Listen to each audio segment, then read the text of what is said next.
Hello friends, நீங்கள் புதுசாக ஒரு வீடு கட்ட போகிறீங்களா? இல்லை ஒரு பில்டிங் கட்ட அனுமதி கேட்டு காத்துட்டு இருக்கீங்கன்னா, அப்போது உங்களுக்காக ஒரு செம்ம ஹாப்பியான நியூஸ் பார்த்தீங்கன்னா, முதலமைச்சர் விஜய் அவர்கள் சொல்லியிருக்காரு, செயல்படுத்தியிருக்காரு. எத்தனை காலமாக நம்ம எல்லாரையும் பாடாயப்படுத்திட்டு இருந்த ஒரு அடவாடி வசூலுக்கு இப்போ ஒரு என்கார் போட்டிருக்காரு நம்ம முதலமைச்சர் விஜய் அவர்கள். அது என்ன விஷயம்? இதனால் உங்களுக்கு எவ்வளோ பணம் மிச்சமாகும்? வாங்க டீட்டெயிலாக இந்த வீடியோவில் பார்க்கலாம். பொதுவாக நம்ம தமிழ்நாட்டை ஒரு கட்டடத்துக்கு அனுமதி வாங்கினோம்னா, அது சென்னை பெருநகர வளர்ச்சி குழுமமாக இருந்தாலும் சரி, இல்லை நகர ஊரமைப்பு இயக்கமாக இருந்தாலும் சரி, ஒரு சதுர அடிக்கு இவ்வளோ ரூபான்ட்டு பார்ட்டி ஃபண்டு அப்படி இல்லைனா கட்சி நிதின்ற பெயரில் ஒரு தொகை பார்த்தீங்கன்னா வசூல் பண்ணுவாங்க. இது அதிகாரிகள் மூலமாக வசூலிக்கப்பட்டு அந்த தொகை பார்த்தீங்கன்னா ஆட்சியாளர்களுக்கு போய் சேரும்.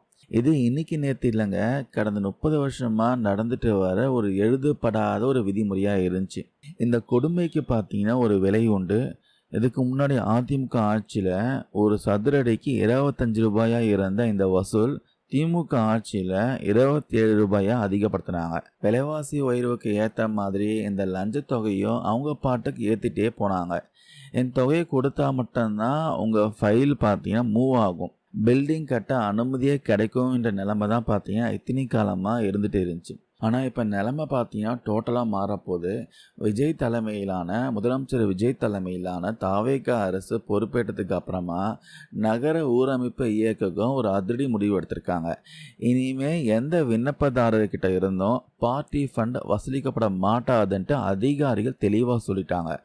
தகுதியுள்ள விண்ணப்பங்களுக்கு எந்த தடையும் இல்லாமல் உடனடியாக அனுமதி வழங்கப்படும்ட்டு அறிவிப்பு வெளிவந்திருக்கு. இது உண்மையிலே ஒரு நல்ல தொடக்கம் தான். உங்களை நம்பி வாக்களித்த மக்கள் இது மாதிரி இன்னும் பல அதிரடியான ஆக்ஷன்லாம் உங்ககிட்ட இருந்து எதிர்பார்க்குறாங்க. நிஜமாகவே முதலமைச்சர் விஜய் அவர்களுக்கு சபாஷ் சொல்லலாம். ஸோ நண்பர்களே, இந்த பில்டிங் அப்ரூவல் முறையில் கொண்டு வந்திருக்க இந்த மாற்றம் பற்றி நீங்கள் என்ன நினைக்கிறீங்க?